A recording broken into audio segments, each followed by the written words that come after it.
Railway असेल, विमान असेल, रस्ते असतील, ह्याची सुरक्षितता ही खूप महत्त्वाची झालेली आहे. सातत्याने माननीय गडकरी साहेब ही रोड सेफ्टीबद्दल आम्हालाही सगळ्या खासदारांना सांगत असतात, मीटिंग्स घ्या आणि त्याच्यामध्ये जातीने लक्ष घाला.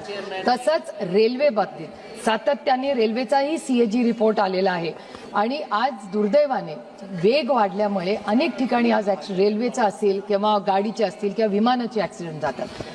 योगायोग बघा, माझ्या भावाला जाऊन आज बरोबर 2 महिने झाले. 28 जानेवारीला माझ्या भावाचं प्लेन क्रॅश झालं. 2 महिने झाले या गोष्टीला.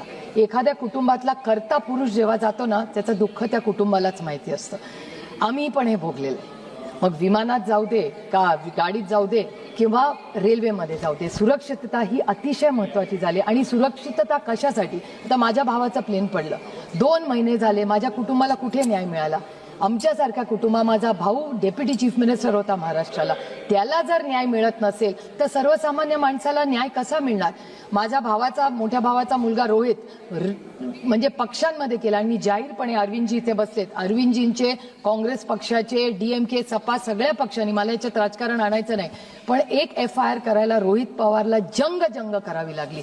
आमच्या राज्यांनी तर महाराष्ट्रात घेतलाच नाही, पण अनेक राज्यांमध्ये जाऊन त्यांनी विनवण्या केल्या की FIR करा आणि आमच्या काकाला म्हणजे अजित पवारांना न्याय मिळू द्या. एक FIR करायला एवढी अडचण.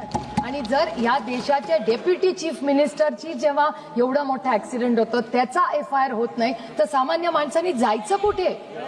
तो माझा भाऊ जेवढा होता, अजित पवार जेवढा माझा भाऊ होता, तेवढाच महाराष्ट्रातल्या प्रत्येक मनामधला एक लाडका नेता होता.